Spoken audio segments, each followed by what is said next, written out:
best workouts for grip strength. So I wouldn't necessarily, unless your only goal is to build grip strength, then I guess you can do a full workout with grip strength stuff only.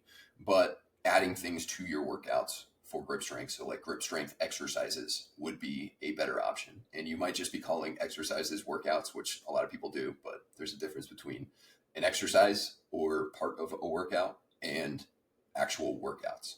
So we're going to talk grip strength exercises.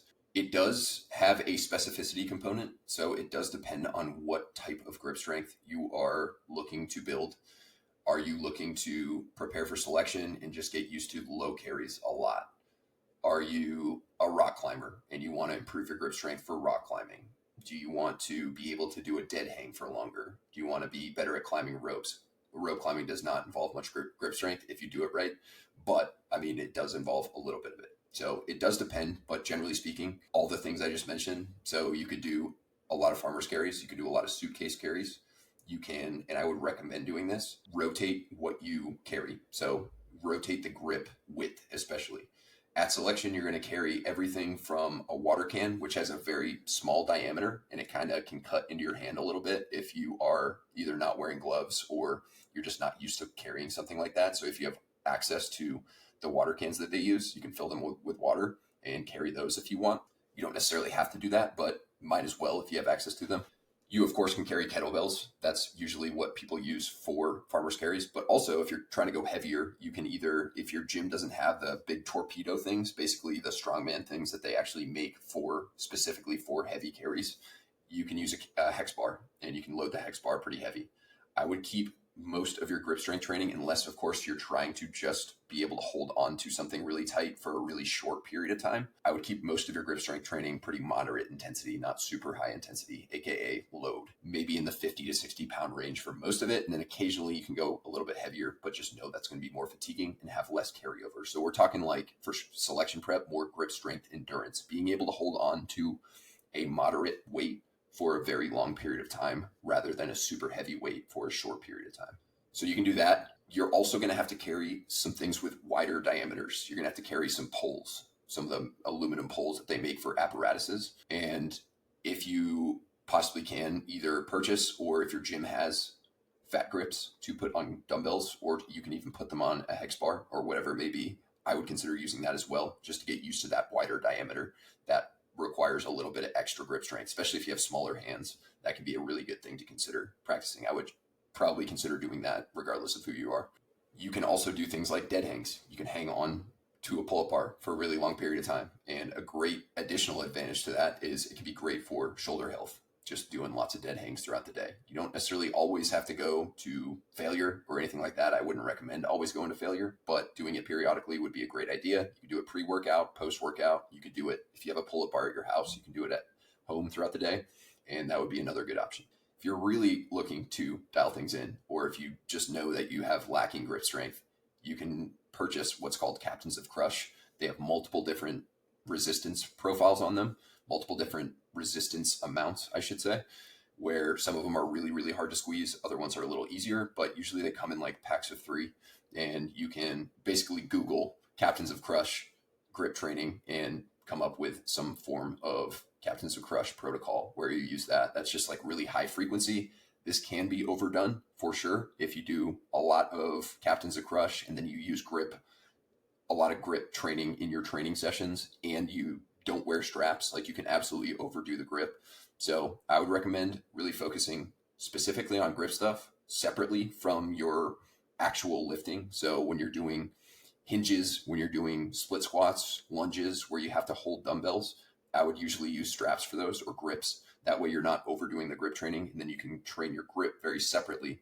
That way you're also not selling those muscles short that you are actually trying to build with the exercises I just mentioned, because grip is a limiting factor. Other things include legless rope climbs. That can be a great option. Just be safe with it. Don't go crazy high, and make sure you are, doing that appropriately, not just going and being dumb. Common sense definitely applies. You can do towel pull-ups or towel hangs. You can do plate pinch carries where you grab, say, a 25-pound bumper plate and carry that, or even just hold it still. And then you can also rotate, like maybe you have all your fingers on it for a period of time, and then you get really strong with that. And maybe you just take your pinky off or you take your pinky and your ring finger off. So you have just your index finger and your middle finger and your thumb, and you're carrying it like that. Or you can increase load. They usually have bumper plates. I would say starting out for most people would be like a 25-pound bumper plate, but a lot of places with bumper plates have 25s, 35s, 45s, and sometimes they even go up to 55. And if you can grab a 55-pound plate and carry it for a while, you can use chalk for this. I would recommend using chalk, but if you can do that for a while, you're going to have a really strong grip in regards to pinching. Some gyms also have multiple different handles that you can either put on a pull-up bar, or they're maybe like in combination with your pull-up bar. A lot of soft gyms have these. Like some of them have like these balls that are various sizes, either like a big wide ball or a smaller ball where you can do dead hangs or even pull-ups on those. Some gyms also have like rock climbing grips where you can do like pull-ups or hangs with just a couple of your fingers. So lots of different options, and it really just comes down to what you're kind of training for. But if you're prepping for selection, I would focus mostly on carries. And if you're lacking in the grip department, you can consider doing the Captains of Crush stuff on the side. So that should give you a pretty good idea of how to go about it. Next question, do run and lift rest days need to be concurrent? For example, train 7 days a week, undulating specific rest. So what I think this is asking is, if you're following a run and a lift program, can you set it up to where you don't have any off days? So maybe some days you lift and run, some days you just run, some days you just lift, but it's 7 days a week of training. And I would say if your goal is to perform really well at either or both of these domains, definitely consider taking a rest day per week. There are certain instances where for a short period of time, if you're like peaking, it may be appropriate to train more than 7 days in a row. But for the most part, for sustained progress and recovery and mental, like even psychologically, not getting super burnt out, having a rest day, at least one per week, would be a good idea. Every single high performing athlete in the world takes a rest day, usually once a week. Sometimes if they're like an ultra runner or something like that, like deep into their prep, they might run every single day. But other than that, especially to gain strength, to gain muscle, and to improve your running in a way that doesn't bang you the fuck up, having a rest day per week would be a better option. Now, if you are just training for general health and well-being and you're getting older and maybe you take a rest day and you just don't really feel very good the day after or whatever, and you like to keep yourself active, training 7 days per week, doing some form of exercise, I should say, 7 days per week can be a fine approach. But there's a difference between that and performance. In that case, you would not be doing running and lifting every single day, but maybe once a week you would do some easy hiking, or you would do an easy bike ride, or you'd go and swim or something along those lines, or you do yoga or Pilates or some mobility work or something like that, maybe 1 or 2 days per week. And then maybe you lift 3 days per week and you run 2 or 3 days per week. That can be a fine option. But for max performance, it's totally different, because there will be certain workouts where you have to push the limit a little bit in the gym as well as running.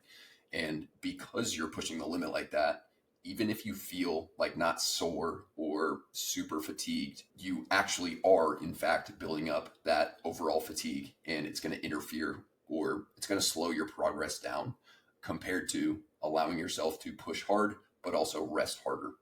A lot of people have the training down. They have no issue pushing themselves in the gym and going balls to the wall and putting that work in. Lots of people are okay with that, especially people who listen to this and follow me. What people really lack is the recovery aspect. Train hard, recover harder. Sounds really trite and maybe kind of like bullshit, but it is absolutely a very important thing. If you look at the top performers, the top athletes in the world, they recover better than almost anyone. It's really like any other aspect of life where you are putting a lot of hard effort and determination and a lot of energy into something. At some point, you need to restore and replenish and give yourself a break so that you can continue to go back and put that high effort in all the time. I have to do this all the time. I have to remind myself all the time with work that taking an afternoon off, taking even a day off, which I rarely do, but when I do, I come back and I am way more focused. My output per unit of time is way, way higher, because I actually allowed myself to step away and take a break and kind of replenish and take a little bit of a load off so that I can go back and get back on the grind. So generally speaking, I would recommend at least 1 day off per week. For some people, maybe 2 days off some weeks would be the best idea. It really depends on what your training looks like and what you're going for, but time off recovery is massive and not something to overlook. Next question, any plans for a program for firefighters? So I have multiple different programs that are geared towards tactical athletes, and firefighters would fit that category. Your schedule is definitely going to be a little bit different, so you might have to make some adjustments to one of the following programs that I'm going to mention, but it absolutely would work very, very well for firefighters, and I have multiple firefighters following pretty much all of the ones I'm going to mention. I've had coaching clients, and I have current coaching clients that are firefighters, and their schedules are always different. Some people, it's like 2 days completely on, 48 on, 72 off. Some guys, it's like 4 on, 4 off. Some guys, it's like 24 on, and then just more randomly dispersed throughout the week. But they're always different. So writing a program with that schedule in mind would be, a shot in the dark. Some people it might be appropriate for, but a lot of people it wouldn't be. So what I would recommend is just following one of the following programs. It would be Jack Gazelle version 2, Jack Gazelle version 1, or T850. Those would be all excellent programs for firefighters. You would just probably have to make some adjustments, move some days around just based on your work schedule and how busy you are on certain nights where, maybe you get one night where you don't have a lot of calls and you get plenty of sleep. You can train the next day. Maybe you have another night where you literally don't sleep at all because you're getting called all night with people with diabetes and chest pain and things like that. I know how it is. I definitely am not super savvy with the fire department, but I have done some rotations with the fire and rescue, and I know most of the calls are people who just basically don't take care of themselves at all, and so they call you, and it's 3 a.m. for whatever reason. That's when they decide to call. But either way, neither here nor there. I would follow one of those programs, and you can just adjust accordingly based on your schedule, and you should get great results from it. You might have to dial some things back, maybe volume-wise, just because they're relatively high workload programs, and the firefighter life is not super conducive to amazing recovery and amazing sleep, but it can be done, and those would be kind of the programs I'd shoot for. Next question, how's the culture in SF? Do people get treated with respect, or is there mistreatment? The culture in SF kind of just depends on where you're at, but generally speaking, you will be treated with a high degree of respect if you earn it. So if you show up and prove that you're capable and prove that you want to learn and get better and be a contributing member to the team as well as the unit, the group, etc., you will get treated with the utmost respect. If you show up and you feel like you've arrived, you get complacent, you stop really caring about things, or you are closed off to learning new things, or you're closed off to receiving criticism, or you're easily offended, or something along those lines, then you will probably still get treated with respect, but you will be put in your place pretty quickly. And oftentimes that place is not on the team that you want to be on. It might be on the B team. It might be in a staff position. In extreme cases, very, very extreme cases, you might lose your tab. That usually does not happen for things that aren't like disciplinary, like, domestic violence or drinking or something along those lines, but it can happen. But generally speaking, if you are someone who belongs there and you show that, then you're going to get treated with a lot of respect. Now, SF guys are professional ball busters. We bust each other's balls all the time. And if you are not a fan of that, or if you can't handle that, then it may not be the job for you. But it's all out of, fun. It's not like actual, my damn dog. Apologies about my dog barking. But it's not like a serious thing. We just like to bust each other's chops, and that's just part of it. We also are very critical of one another. So after everything we do, essentially, on most teams at least, you'll do an AAR, an after action review. So you'll go over all of the things, usually all the things you did poorly, not necessarily you always as an individual, but if you fuck something up, then you're going to get criticized for it. If someone else fucks something up, you might criticize them for it, or someone else might criticize them for it. And that is criticism. It's constructive criticism. If you go and do an AAR, I know a lot of workforces are like this. They maybe don't call them AARs, but they'll do like performance reviews or something like that. And usually they just tell everyone about how great they are. you don't really get much out of that. So the great thing about SF is because it's a really high stakes job, telling people how great they did on everything doesn't really get you anywhere. It's much better to focus on the things that you did poorly so that you can fix yourself and come back and perform better the next time and learn from it.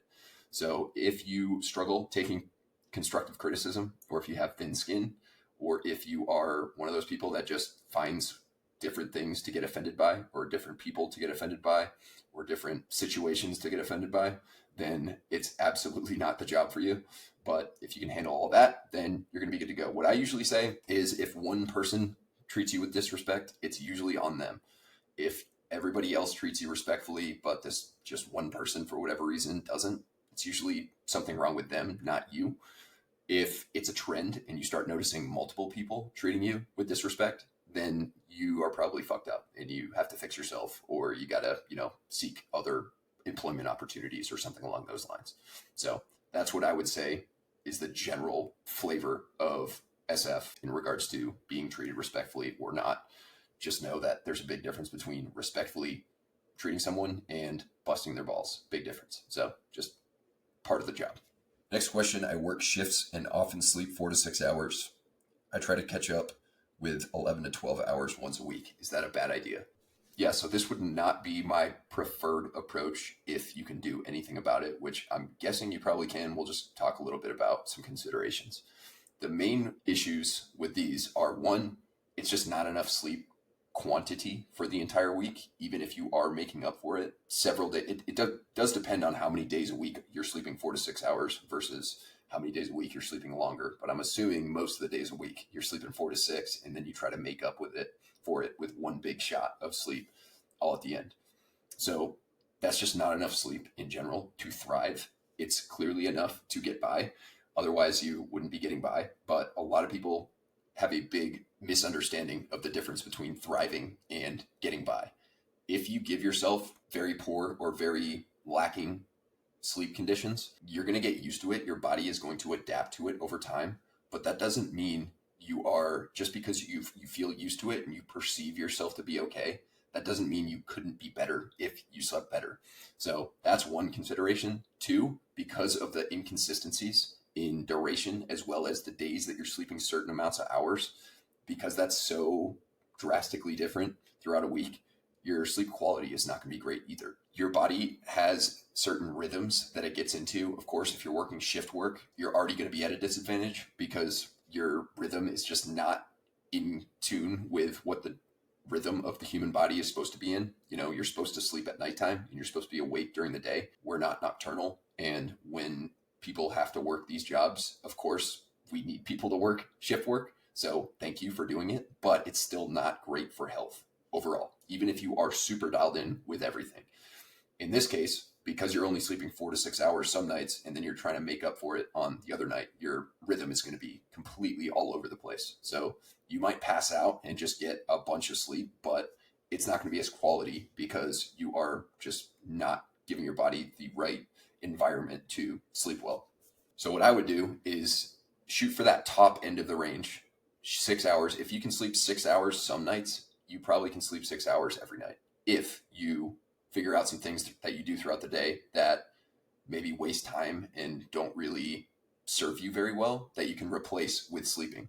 So that could be scrolling, it could be watching TV, it could be any number of things. Most people have no idea how much time they waste until they actually do a time audit where they actually see where they spend their time. And I'm not saying you waste a bunch of time, and I'm not saying like you can't do anything enjoyable, but I would say if you can make some sacrifices and move some things around in your schedule and quit doing certain things that take time away from your sleep and get that 6 hours at least on those nights, you're going to be better off.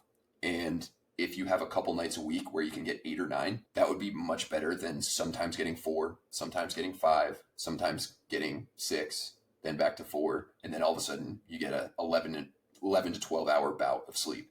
That's just not the best scenario to be in for sleep quality and quantity reasons. And you are basically getting by and you are able to function, but you could be able to function a lot better if you dialed your sleep in and actually worked on thriving. You may not get there with this schedule just because, it's not favorable for perfect sleep and perfect recovery, but you could get a little bit better. And in this case, I would try and shoot for that 6 hours at the very least on your work nights, and then maybe a little bit longer on your non-work nights. But that big swing in time is probably not serving you all that well. All right, we'll do 2 more questions. One, do you have access to nicotine or caffeine during SFAS? Nicotine? No, you will not have nicotine during SFAS. So I would definitely consider getting off that if you are a nicotine user. I started dipping for the first time ever in airborne school. So right before SFAS was not the best idea ever, but I had been using it for a pretty short period of time by the time I went to SFAS. I think also I went home for Christmas leave, didn't use it at all while I was there. And then I went straight into SOPSI. So I didn't use it at all at SOPSI. And I probably used it a little bit in between SOPSI and selection, but not enough to like really become re-addicted to it. So it wasn't a huge problem for me. But if you're a regular nicotine user and you just stop on the first day of selection, you're probably going to feel shitty for a couple of days and you're going to be moody and irritable. And I would not necessarily consider that an advantage for gate week. Probably not the end of the world, but not something you want to be doing. Caffeine, a little different. MREs have coffee packets in them. At least some of the MREs do.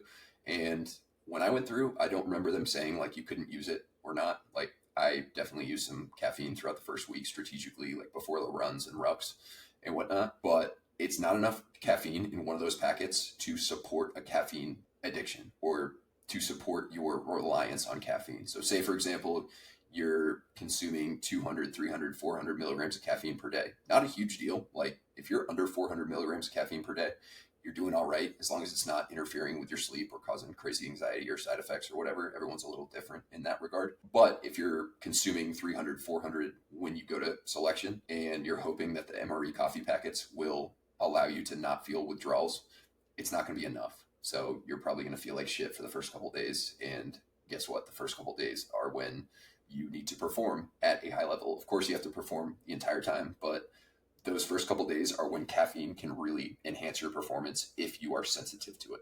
And to become sensitive to it, it's not that difficult on paper. It can be difficult in practice because caffeine's a drug and it's hard to get off.